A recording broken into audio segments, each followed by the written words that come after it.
Assalamualaikum warahmatullahi wabarakatuh.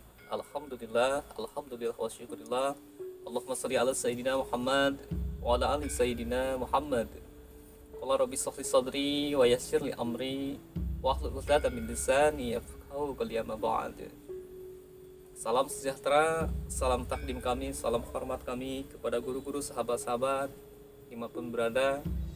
Semoga sahabat-sahabat semua selalu mendapatkan perlindungan dari Allah Subhanahu wa taala. Alhamdulillah, pada kesempatan kali ini kami masih bisa menyempatkan untuk membuat video di channel kami, tentunya untuk memberikan informasi-informasi serta edukasi terkait kemunculan Sang Kinasih Satrio Piningit. Salawat dan salam semoga selalu terlimpah curahkan kepada junjungan kita, panutan kita, Habibana wa Nabiyana Muhammad sallallahu alaihi wasallam. Semoga kita semua mendapatkan syafaatnya nanti di hari kiamat.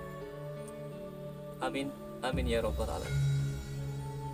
Semoga dengan adanya channel ini bisa menjadikan tali persaudaraan, tali persatuan dari berbagai suku, budaya dan agama, sehingga bangsa ini bersatu menjadi lebih kuat untuk membangun bangsa ini, negeri ini menjadi lebih maju.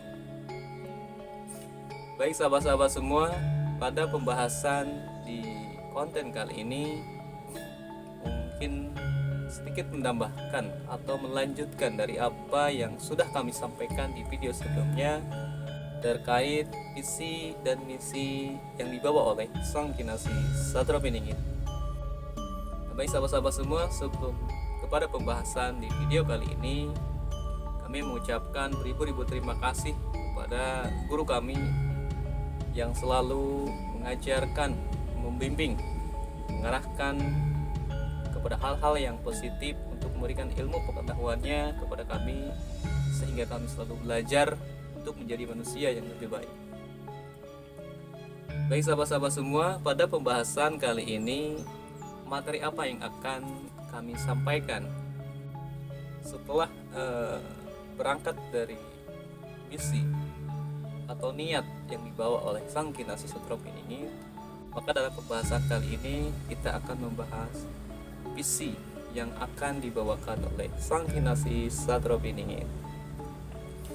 Nah baik sahabat-sahabat semua, Satrio Piningit akan muncul di hadapan kita sahabat-sahabat semua, tentunya untuk membawa perubahan, untuk membawa kedamaian, kesejahteraan, keadilan untuk bangsa ini. Karena Satrio Piningit adalah penerus perjuangan dari para leluhur, para raja-raja di Nusantara ini, sahabat-sahabat semua. Lantas perjuangan apa yang akan dilakukan oleh Sang Kinasih Satrio Piningit? Nah, seperti yang kita ketahui sahabat-sahabat semua, bahwa saat ini bahwa kita hidup bukan di zaman kerajaan. Artinya perangnya Satrio Piningit bukan perang kesaktian, bukan perang kanuragan atau adu keilmuan. Namun akan tetapi karena kita hidup di zaman merah putih, tentunya Satrio Piningit akan berperang, yaitu berperang secara intelektual sesuai dengan kondisi zaman saat ini, sahabat-sahabat semua. Berbicara berperang intelektual, artinya di sini membutuhkan kecerdasan, keterampilan untuk membawa kesejahteraan untuk kita semua, sahabat-sahabat semua.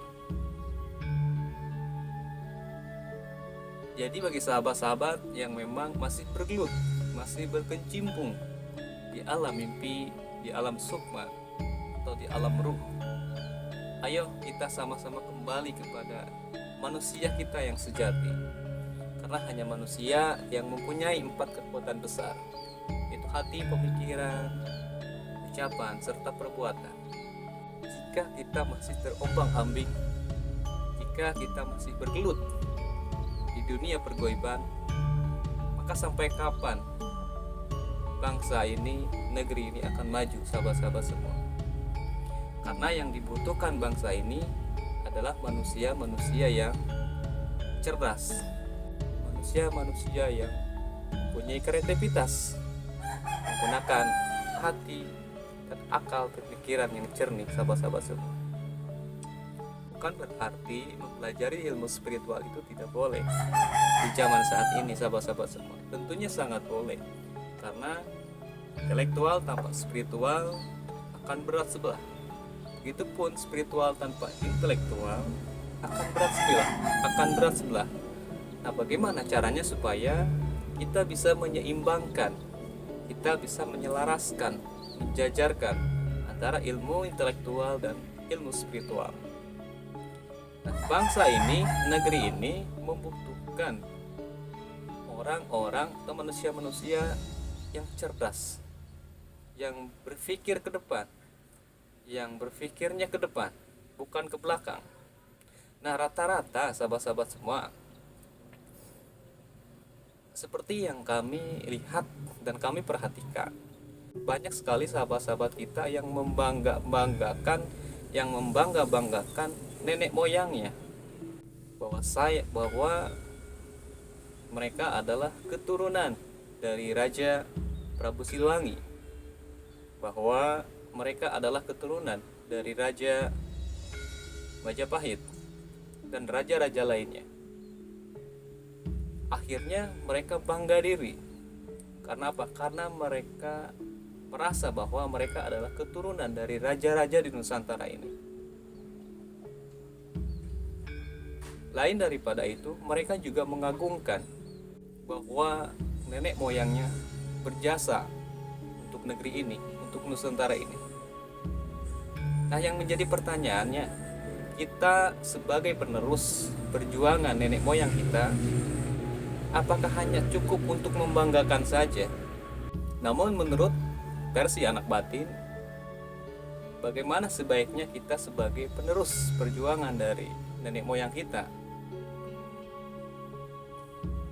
Berarti kita harus membuat kebanggaan untuk raja-raja. Nah, berarti kita harus membuat kebanggaan untuk mereka-mereka nenek moyang kita. Berarti kita meneruskan perjuangan nenek moyang kita, raja-raja di Nusantara ini. Nah, artinya kita bagaimana caranya supaya kita membuat kebanggaan untuk mereka. Mungkin sahabat-sahabat bisa memahami sampai di sini.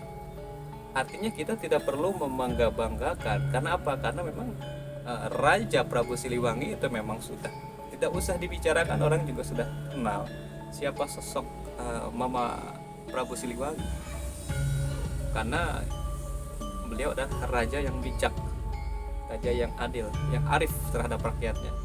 Begitupun kerajaan-kerajaan yang lainnya.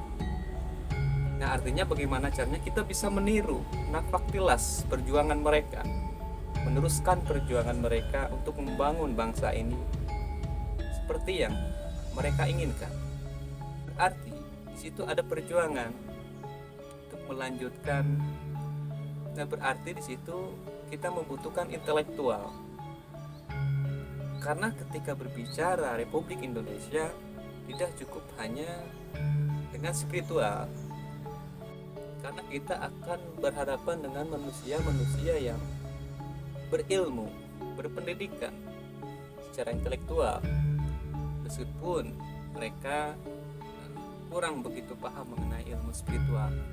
Namun tetap kita sebagai manusia, kita mempunyai 4 kekuatan besar, yaitu hati, pemikiran, ucapan, dan perbuatan. Itulah bekal kita, itulah senjata kita untuk membangun bangsa ini.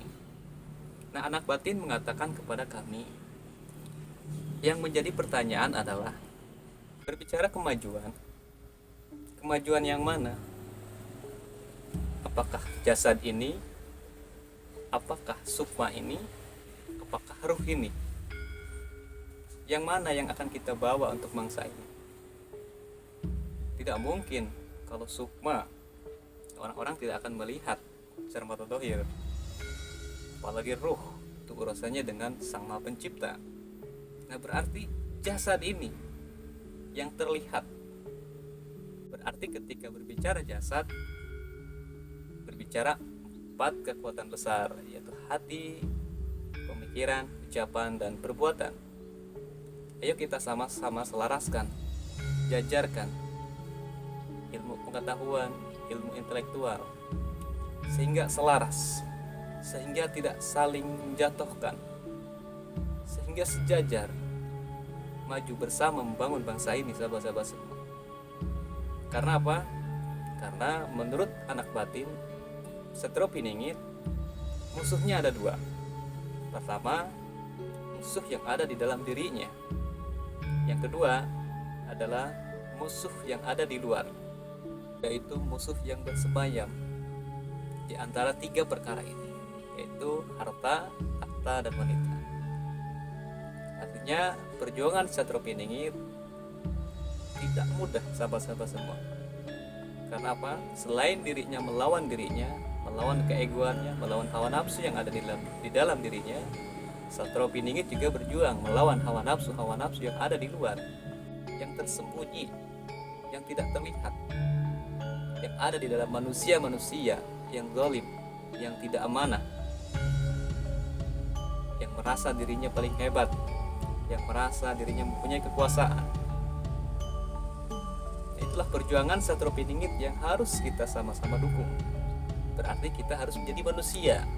Supaya apa? Karena manusia tidak mungkin mengganggu manusia, dan manusia tidak mungkin akan diganggu oleh manusia. Karena hakikatnya yang mengganggu manusia adalah iblis. Nah, sahabat-sahabat semua, berarti jelas manusia dan manusia akan nyambung karena mempunyai hati, pemikiran, ucapan, dan perbuatan. Bisa diselaraskan, bisa disejajarkan, sahabat-sahabat semua. Tetapi berbicara konteks manusia yang tidak nyambung antara manusia dan manusia, pertanyaannya adalah manusia dengan siapa mereka berbicara? Apakah dengan jasadnya? Apakah dengan sukmanya? Apakah dengan ruh? Karena hanya manusia yang bisa nyambung. Seperti itu, sahabat-sahabat semua. Kenapa? Karena di dalam diri kita ada Qorin. Karena apa? Karena di dalam diri manusia itu ada pengganggu.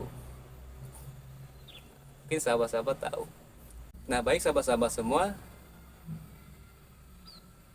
jadi jelas bahwa perang Setro Piningit adalah perang secara intelektual, bukan perang secara goib. Nah, di sini kami mengajak kepada sahabat-sahabat semua, ayo kita sama-sama bertukar pikiran, menyatukan hati dan pemikiran kita untuk membangun bangsa ini. Lepaskan dulu, redam dulu ego kita masing-masing. Karena apa? Setiap manusia mempunyai ego.